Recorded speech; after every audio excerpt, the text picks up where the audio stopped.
Let's catch up with Tim Blair, who's Daily Telegraph columnist and blogger to the nation. Good to talk to you, Tim. I tell you what, I just love the bits and pieces you dig up, not just in your columns, but on your blog as well. And there's this tweet I want to show from Greg Jericho that you've put on your blog. This is a bloke who was like, I think, an arts department bureaucrat a few years ago. Then he became famous on Twitter, and then he started writing for The Guardian or Crikey or something like that. Now they reckon he's the chief economist at the Australia Institute, which would kind of make him the chief anti-economist. But anyway, here he says that he shows this graph and he says, 3 years, no falls in Australia's greenhouse gas emissions. We need emissions to fall at the rate they did during the pandemic. Instead, nothing's happening. And he's got the graph here that shows how during the pandemic, there towards the end, our emissions plummeted. That ought to tell him something, oughtn't it? I mean, if you want to get rid of all your emissions, shut the whole bloody show down. They've been saying this for years and years and years, haven't they, Chris? You know, we're not anti-capitalist, we're not anti-production, we're not anti-development, we're not anti-humankind.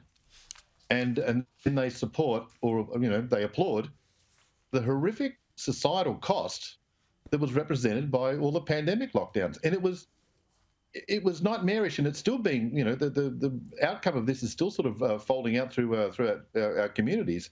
That was a terrible time. And to say that, hey, look, there's a bright side to this. Emissions were down. Well, lardy frickin' da. Well, what a wonderful outcome that is. Yeah, and it also tells us what happens if to switch off emissions. You actually have to shut down the economy. It's ludicrous. You also highlighted how they used to always say that Australia was one of the worst polluters in the world because our per capita emissions were so high. The trouble is, of course, our population keeps growing and our emissions are going down. Yes. So per capita, we don't look so bad anymore. So they've decided now that doesn't matter. Oh, aggressively so. And again, it's our man Jericho who a couple of years ago loudly denounced this per capita nonsense. How dare Scott Morrison use the per capita measure when it came down, when that measure had first been established by none other than Greg Jericho and his climate alarmist mates. So, I mean, I remember writing 10, 15 years ago when this per capita stuff first got a run, that, the easiest way to fix that, if you're so concerned about it, isn't to reduce our emissions, it's to increase our population, if you're just trying to balance one against the other. Yeah. And, the population has increased and we're way down. I mean, we've got to look at the really big, evil, ruinous, hateful emitters, like, for example, Trinidad and Tobago, those bricks. Yes. Hey, I tell you what, Dave Hughes is a great comedian. I usually love his work, and he's often got a lot of sort of insightful jokes and not very politically correct, but he's fallen in with the gang here. Now he's with the Climate Council promoting electric vehicles. Have a look. $2 a litre?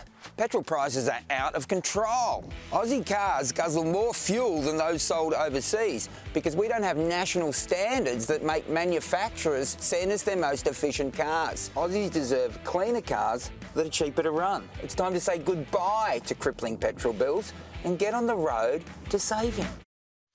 Tim, I think a lot of Hughesy's Ford Ranger driving listeners would see through that nonsense. I'd like to see him stand up in a bar in Warrnambool, his old hometown, and start talking to the owners of Hiluxes and Ford Rangers about that sort of stuff. But again, as we pointed out, as we were talking about before, the answer to the per capita issue was to increase the population. Well, the answer to high petrol prices, reduce all the taxes on petrol. They're huge. They're massive. Exactly. So the majority of the cost in your litre of petrol is taxes. Easy. Come on, son. Yes. Calculator. I know you've got one. You got like 50 houses. You must be able to do a bit of some addition. Go on for it, son. Now, we know that there's not enough power points to charge your expensive electric vehicles and all the rest of it. Apparently we're light on for EV mechanics too. Can't they just retrain all the old Hoover vacuum cleaner mechanics? Yeah, it's not a surprising outcome. This is, people who get into vehicle mechanics in the first place are generally interested in cars. They're interested in internal combustion engines and gearboxes and all the things that make vehicles intriguing.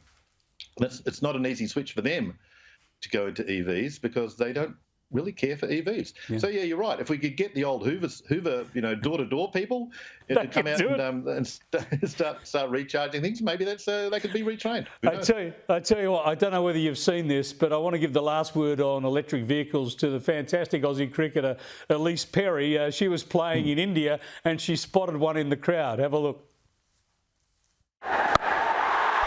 She's got all of this again. All the deep field can do. She smashed the window of the Tata Punch.EV. Straight through. Elise Perry, they're going to be sending you a bill. Well said, Elise Perry. Well, if you call a car Punch, it's going to get hit, isn't it?